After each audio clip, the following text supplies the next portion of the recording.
Trump's Donroe Doctrine backfires and Canada's response changes everything.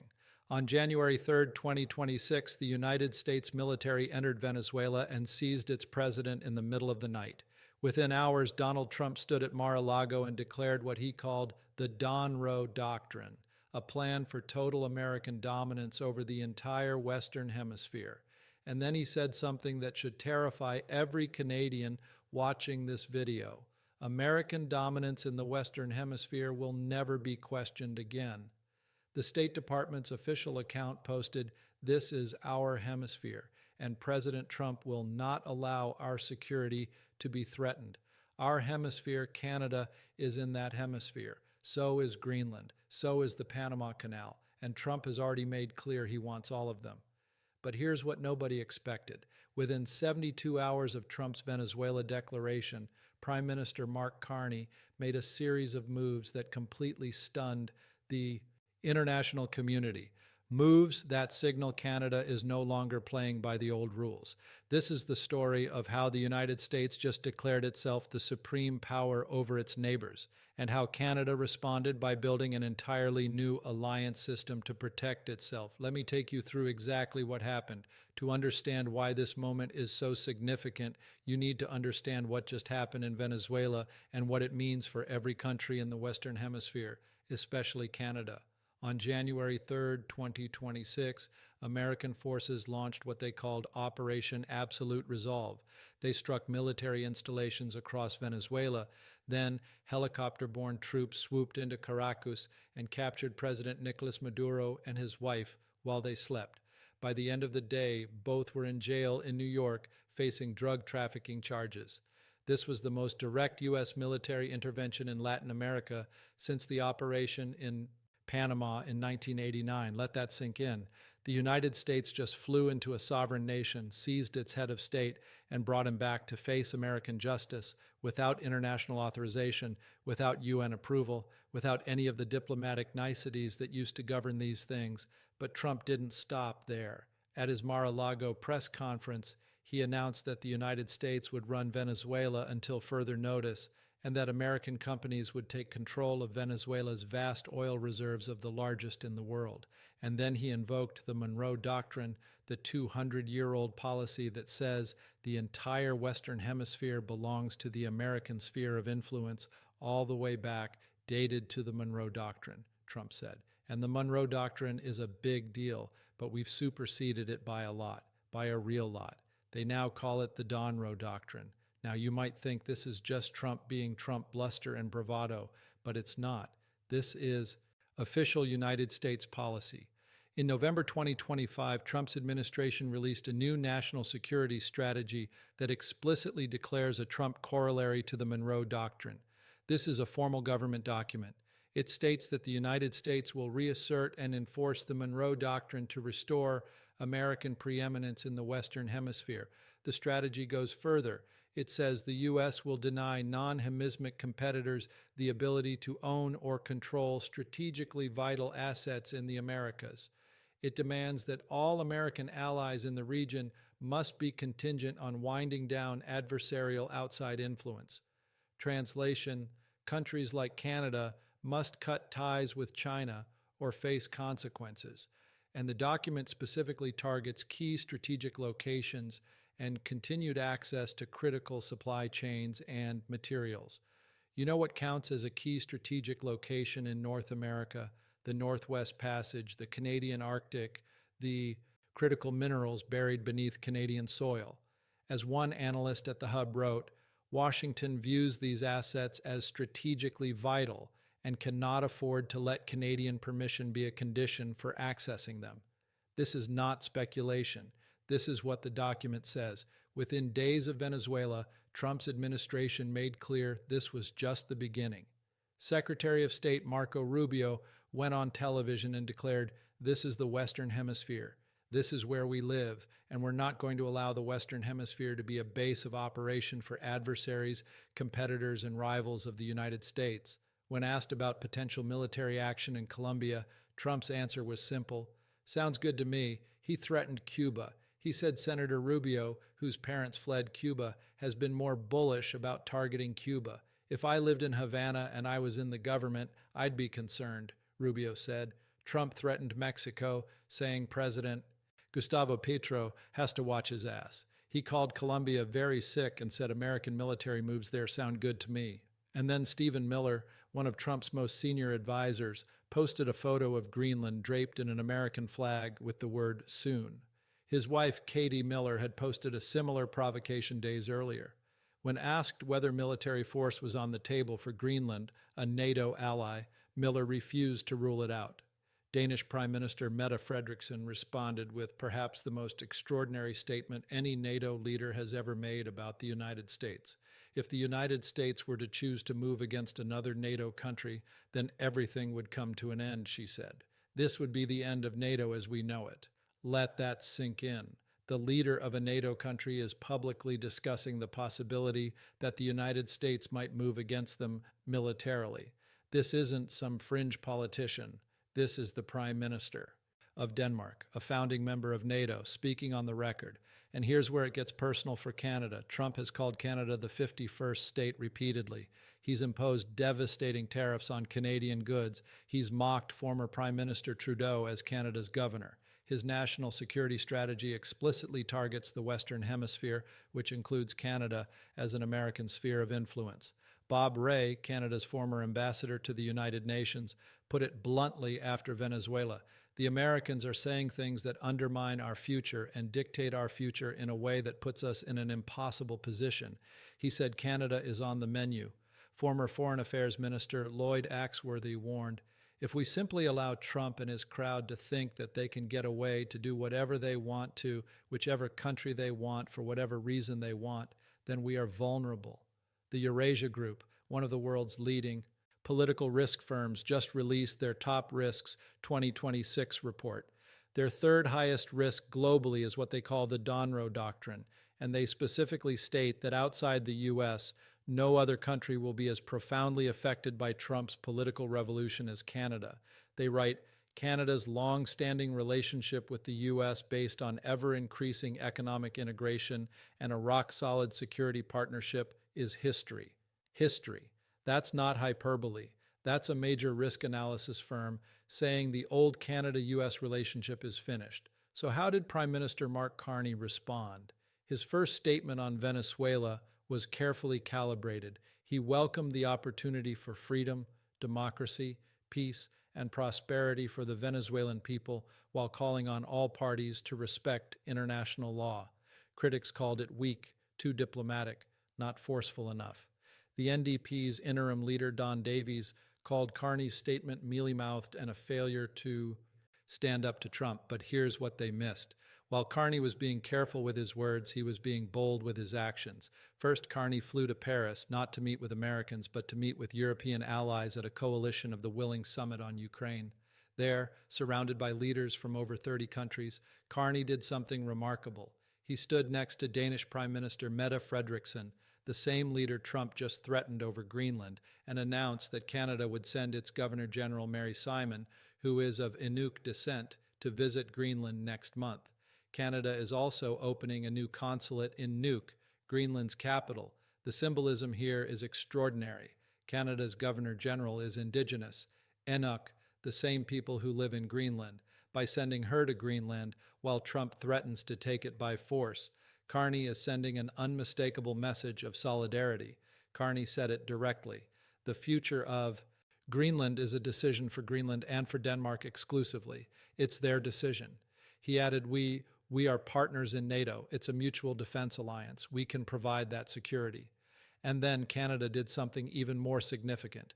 6 European nations, France, Germany, Italy, Poland, Spain, and the United Kingdom, issued a joint statement defending Greenland's sovereignty. They wrote, Greenland belongs to its people. It is for Denmark and Greenland and them only to decide on matters concerning Denmark and Greenland. Canada joined that statement, standing with Europe against American threats. But Carney didn't stop there. He announced that Canada and its European allies are close to finalizing security guarantees for Ukraine, guarantees that would commit over 35 countries to protect Ukraine against future Russian aggression. French President Emmanuel Macron called the coalition the beating heart of support for Ukraine. The declaration commits members to support the Ukrainian military as the first line of defense and contribute to a multinational force. This is Canada positioning itself as a leader of the democratic world, not waiting for American permission, not following American leadership, building its own coalitions. To understand what Carney is really doing, you need to look at what happened before Venezuela. In December 2025, Canada became the first non-European country in history to join the European Union's flagship defense program called Safe Security Action for Europe. This is a €150 billion program designed to rearm Europe. It provides loans for joint military procurement, allowing countries to buy weapons together at massive scale. Under the program, EU member states can access low-interest financing for urgent defense investments. 19 EU countries have already submitted their national defense investment plans under SAFE. Poland requested €43.7 billion. Romania requested $19.3 billion. France and Hungary each requested $18.7 billion. This is a massive rearmament effort. Under the deal Carney negotiated, Canadian defense companies can now bid on EU military contracts. Canada can make joint weapons purchases with European countries at preferential prices. European defense investment can flow into Canada. And here's the kicker. Carney has said that more than 70 cents of every dollar Canada spends on military equipment will no longer go to the United States. 70 cents on the dollar. That's a complete restructuring of Canada's defense relationship. The EU-Canada Security and Defense Partnership signed at the Canada-EU Summit in June 2025 explicitly states that both parties will strengthen joint defense cooperation and create resilient defense supply chains between our industries. European Commission President Ursula von der Leyen said, "In these geopolitically turbulent times, it is a means to increase cooperation, meet defense targets, and spend better." Defense Minister David McGuinty was even more direct. "We've been allowed to step inside a tent, the European Union tent. We have been allowed to participate like no other non-European state has been allowed." In other words, Canada is building an entirely new military-industrial relationship with Europe to replace its dependence on the United States. And Canada isn't alone. Japan, South Korea, and Turkey all applied to join the SAFE program on December 12th. The UK tried to negotiate entry, but talks collapsed in November. The EU wanted €6.75 billion, and the UK offered only $82 million. Canada succeeded where Britain failed. That tells you something about how seriously the EU takes this partnership. The numbers on Canadian defense spending are staggering. Canada's first budget under Carney included $81.8 billion in new defense funding over 5 years. Canada has committed to reaching NATO's 2% of GDP target immediately, but it goes further. NATO countries have now agreed to reach 5% of GDP on defense spending by 2035. For Canada, that means roughly $150 billion annually. This is the largest increase in Canadian military spending in over 70 years, and much of it is specifically earmarked for Arctic defense. $420 million in new funding to boost Canadian Armed Forces' presence in the Arctic, a $1 billion fund for dual-use infrastructure, airports, seaports, and all-season roads in the north that serve both civilian and military purposes. New submarines are planned for the mid-2030s. New icebreakers are under construction. New surveillance systems are being deployed. Canada is working with Finland through the Ice Pact to build polar icebreakers. In January 2026, C-SPAN shipyards confirmed that the U.S. Coast Guard's new Arctic security cutter fleet will be based on Canadian designs. Think about that. The United States is now buying Canadian technology to patrol its own Arctic waters. The Canadian Armed Forces are now conducting Arctic exercises up to 10 months per year, up from 5 or 6 months previously. They're practicing scenarios that include intercepting foreign vessels operating near sensitive military sites. Canada is building new northern operational support hubs to enable year-round military presence in the high Arctic. It's acquiring specialized maritime sensors for Arctic surveillance. NORAD modernization alone involves $38.6 billion over 2 decades. Canada is preparing to defend its sovereignty, not with American help in spite of American threats. The Arctic is where all of this comes to a head. Canada claims the Northwest Passage, the CW route connecting the Atlantic and Pacific through the Canadian Arctic, as internal Canadian waters. The United States disagrees, calling it an international strait. For decades, this disagreement was managed quietly. The 1988 Arctic Cooperation Agreement meant American icebreakers would seek Canadian consent before transiting the passage. It was a diplomatic compromise that worked. But Trump's national security strategy effectively declares that arrangement finished. It calls for continued access to key strategic locations and the ability to assert ourselves with confidence where and when necessary. Translation: the U.S. no longer intends to ask Canada for permission. And it's not just about shipping lanes. The Canadian Arctic contains critical minerals that the Pentagon desperately needs: rare earth elements, lithium, cobalt, the raw materials for semiconductors, batteries, and the technology of the future. The Pentagon has identified 34 critical minerals on its list, and Canada has deposits of virtually all of them. Trump's strategy explicitly calls for securing access to critical supply chains and materials in the Western Hemisphere and using government financing programs to pressure partners to award sole source contracts to American companies. This is economic imperialism written into official policy. The Canadian Security Intelligence Service Director, Daniel Rogers, said the agency is aware of cybersecurity and espionage threats targeting Canada's Arctic. Canada is a proud Arctic nation, he said, and the global Arctic has become a theater of increased interest due to its economic and strategic potential. He specifically warned about China seeking to gain a strategic and economic foothold in the region. But here's the irony.